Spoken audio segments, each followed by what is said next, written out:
Before we start, we want to let listeners know that this episode includes discussion of suicidal thoughts. It's a tough topic, so please take care while listening, or consider skipping this episode if it's too difficult. Last year, Kristin Light was sitting at her dining room table preparing slides for a corporate presentation on neurodiversity. Her phone was on silent, so she could focus. At one point, she glanced up and saw a notification. It was her brother-in-law calling about her sister, Addie. Kristin knew instantly something was wrong. Because he's only phoned me directly twice. I called him back right away. And I'm shove emotions aside, get her done kind of person. So there was the shock and then immediately the great, I'm booking a plane ticket, let's do it. How many years apart are you guys? 2.5. So you're close. Yeah. Oh, she's my person.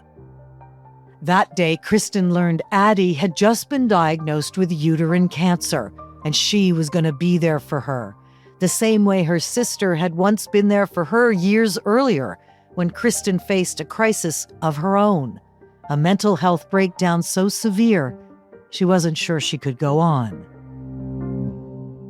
I'm not sure how blunt we want to go, but I'll say it and y'all can do what you want with it. But yeah, I had no intentions of going past 40. Are you saying you were making a decision you were not going to allow yourself to live past 40? To be honest, it was, I'm not going to cry. It was my sister, not going to cry, who convinced me otherwise. So you openly talked about it? I didn't have a choice. I was interrupted, we'll say, and ended up spending 8 weeks in hospital. And she flew out right away. So she's my person. Anytime I've struggled since then, it's been her face. And you are her person because the minute she got the call, you got on a plane. Yeah, so she's my everything. It's heavy stuff, but this time the plan was simple. Kristin would fly to Nova Scotia, help her sister through treatment, and support the family however she could.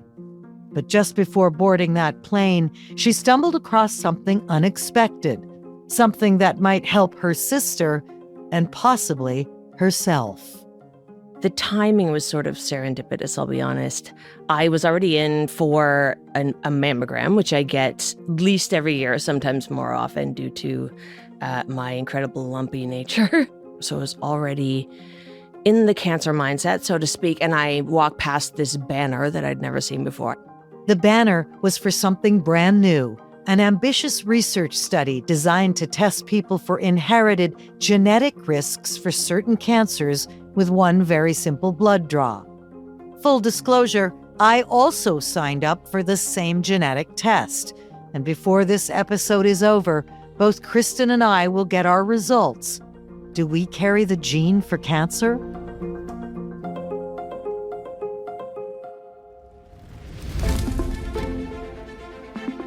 This is Carry the Fire, a podcast by the Princess Margaret Cancer Foundation, featuring inspiring, personal stories about what happens when world-leading doctors, researchers, and their patients come together to ignite breakthroughs in cancer diagnostics, research, and treatment. This is a podcast about innovation and radical hope. I'm your host, Lisa LaFlamme. In this episode, a revolutionary new early detection test called the OurGenes Project.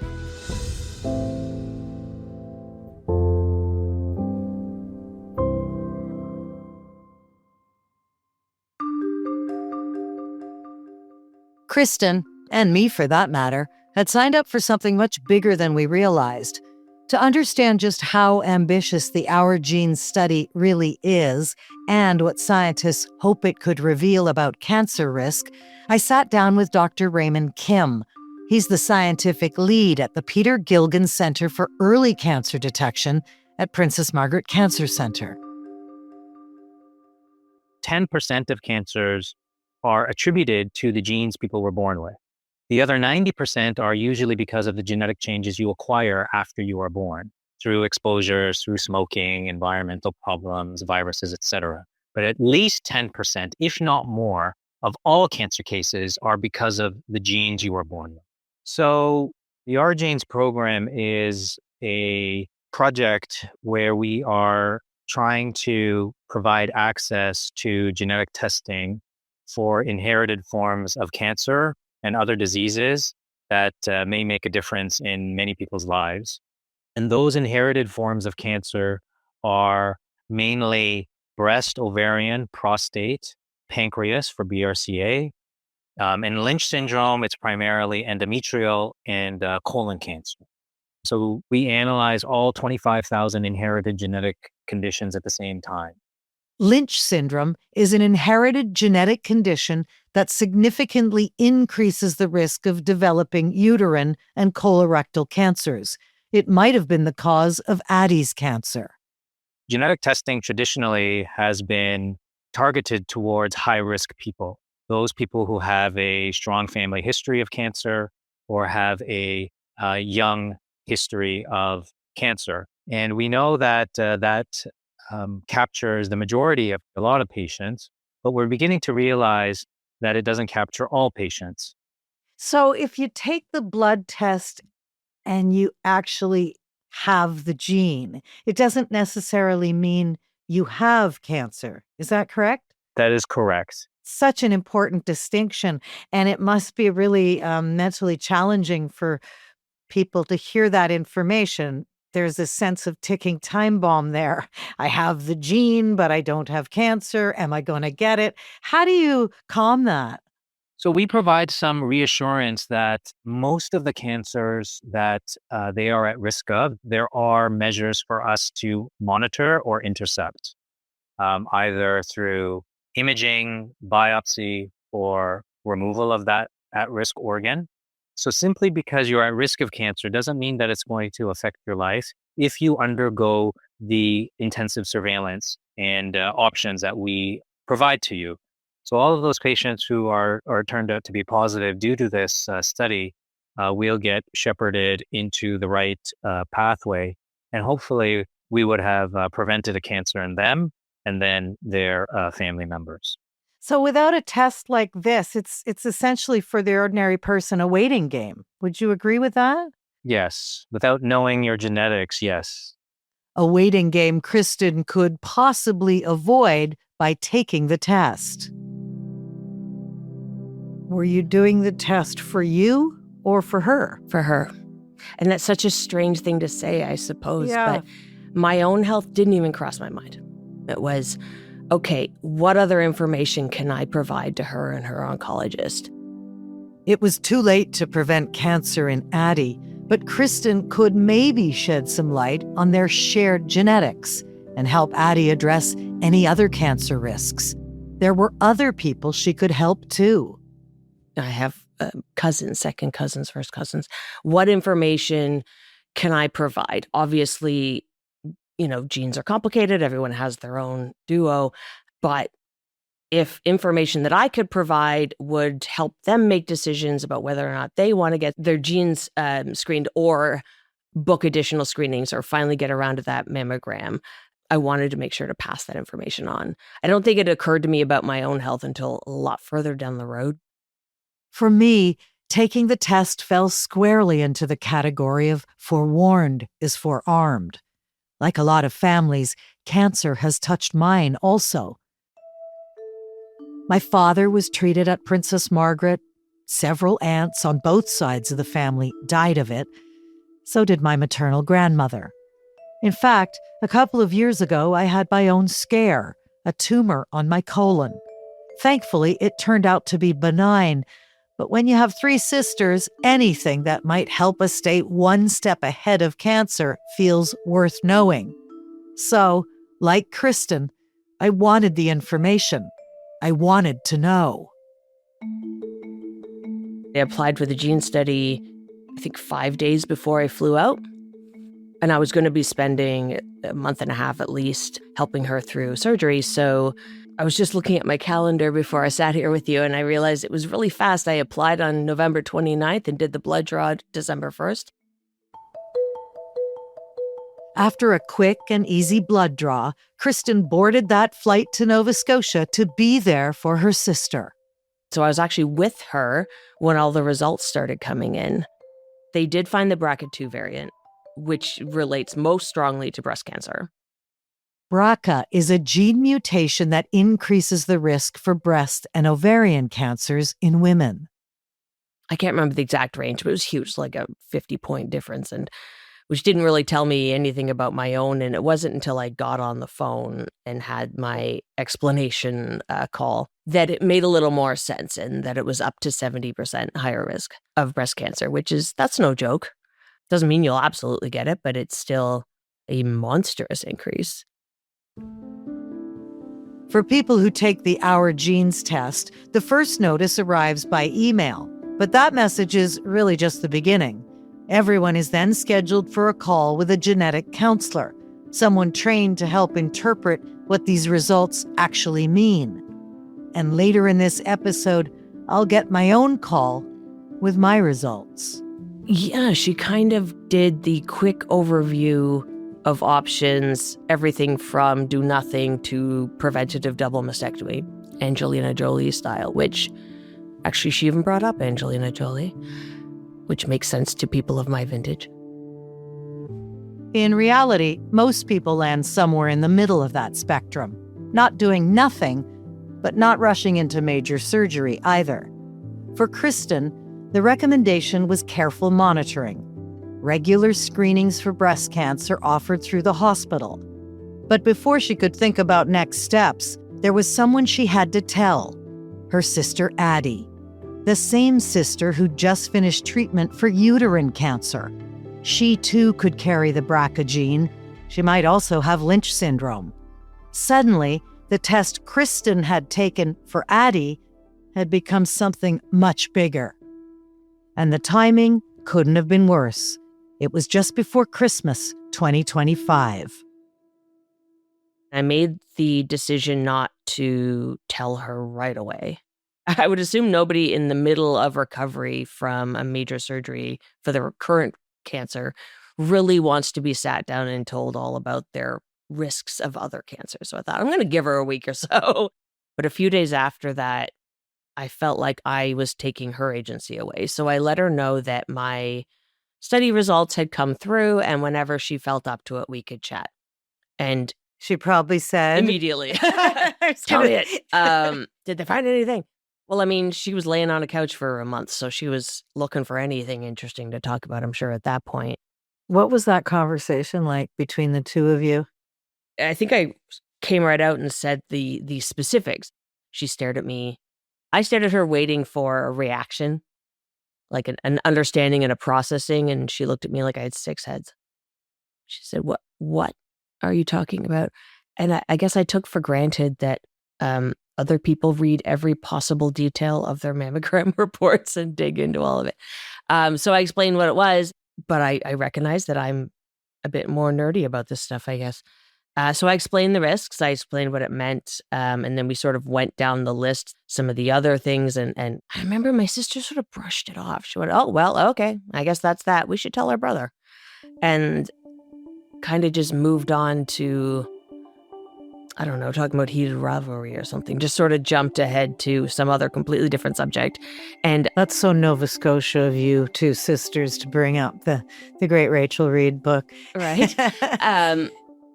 Yeah, so we sort of just moved on, and I figured, okay, she doesn't want to dive into this right now, you know. Did you take that personally? No. Okay. Oh, gosh, no. I mean, I've never been through what she's going through right now. I figure she has to compartmentalize as she needs to, considering everything that was on her mind and on her plate at the time.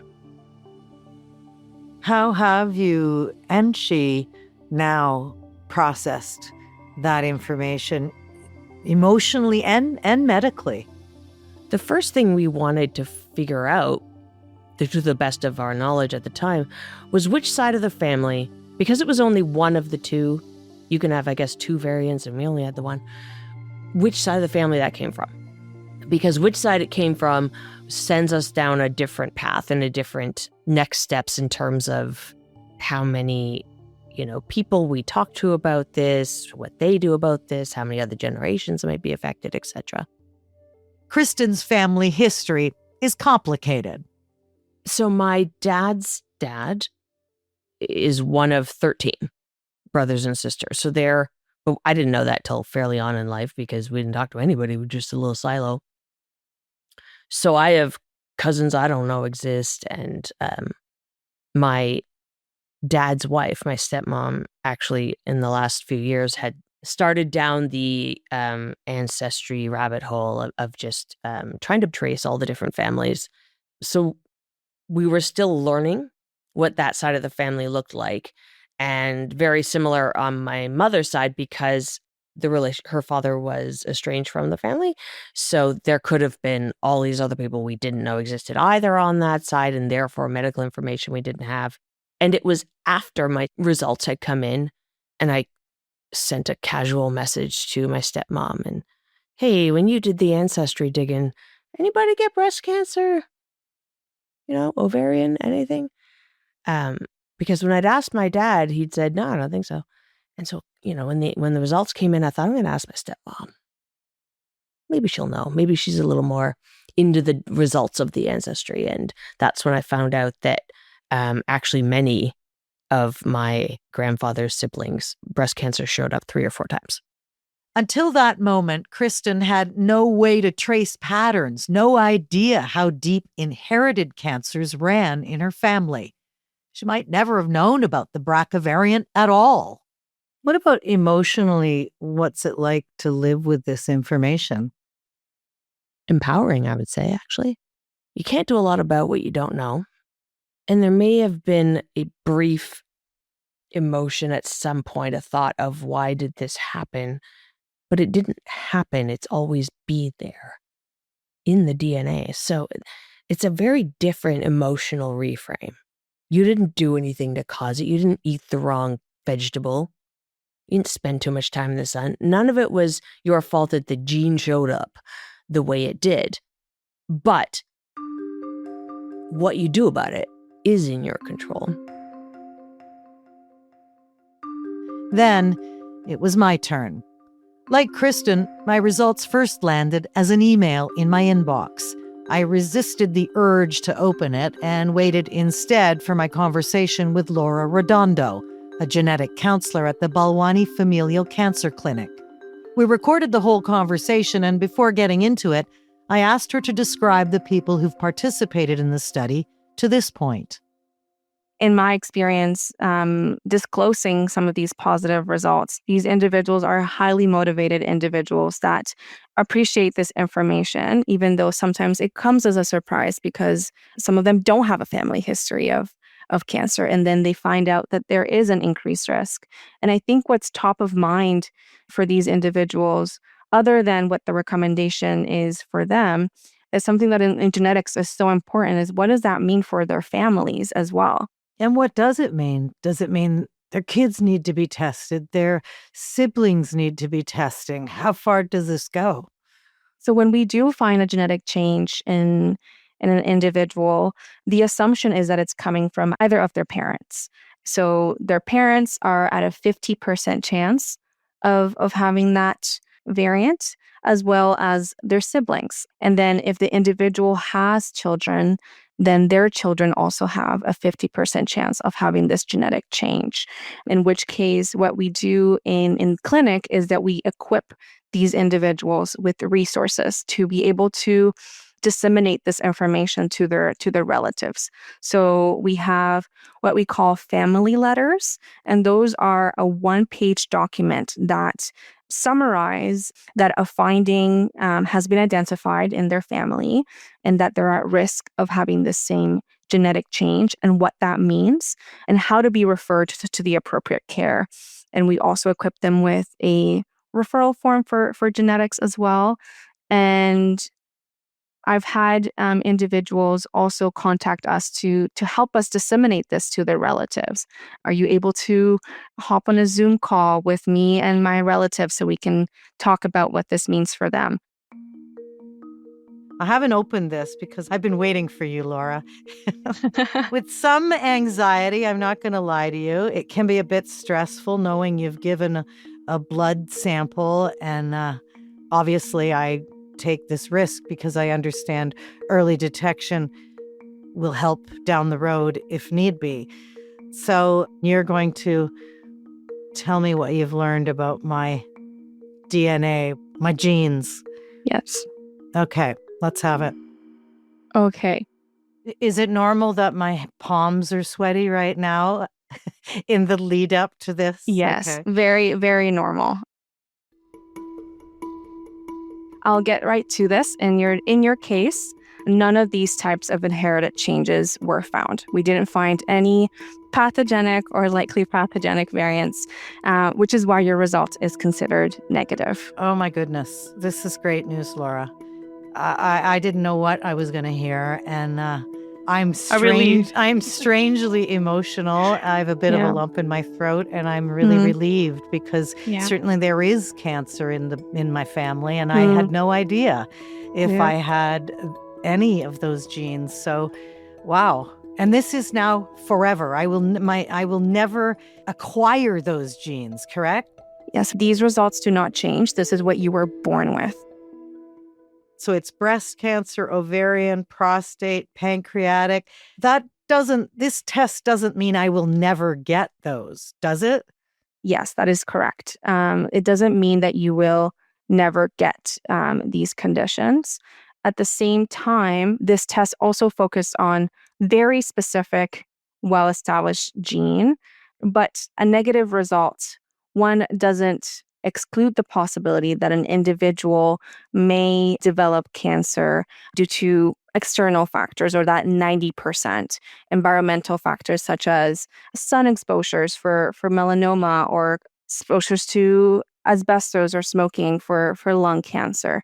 That is not taken into account in this test, as well as other genes that are associated with hereditary cancer conditions. So this doesn't exclude the possibility that there could be a genetic change in one of these other genes. And I think it leads me to this other big piece when it comes to OurGenes. You went through the OurGenes study, or consented through the OurGenes study, as an individual interested in getting this information. There was no screening of your family history beforehand. Nobody discussed this information with you prior to. So if someone has a strong family history of cancer, I know you mentioned that there is cancer in the family, this should be discussed in further details with your family doctor, who can decide then if a referral to a genetics clinic is appropriate for a more comprehensive assessment, where you will then discuss the family history, see if there's anything else that we would test you for through our standard of care. I hadn't realized how anxious I'd been until Laura laid out my results. I think I'd been wandering around what-if territory more than I realized. That's normal, but never productive. Then the test came back negative. Just like that, the tension lifted and I could finally exhale. Relief washed over me, but I couldn't stop thinking about Kristin and her sister out in Nova Scotia, still healing from her treatment. Their story was still unfolding, and I felt the weight of what they were facing. What is her chapter looking like right now medically? So far, so good. Early scans are looking positive. Will she be doing the genes test? She's looking at something. Now, she's out in Nova Scotia, but she is working with the folks out there to see if it's something that makes sense for her. It's not something she's rushing into. I think she doesn't want to add any bad news to the pile, but it's definitely on the mind, because that will answer whether or not her son's at risk of anything else. What is the message going forward? Just for you, for your sister, for your nephew, some of those cousins you don't even know yet? I think agency is so important, and being able to make decisions about our own health and advocate for our own health, and have a say in our own health. And as women, it's sometimes very difficult to convince people that we should have all those things. And if you have receipts to back it up, if you have data, those conversations will take a different turn. And even if you choose not to do anything with your results, if you decide to let your genes take the wheel, whatever your personal decisions are, they'll still be your decisions, not ones that happen to you. And I think that it is so worth, it's a tiny step to have a ton more say in how your life plays out. Kristin, I am completely inspired by your strength and your motivation in moving forward with this. Thanks so much. Thank you for doing this. Just trusting us and to share your story, and our best wishes to your sister as well.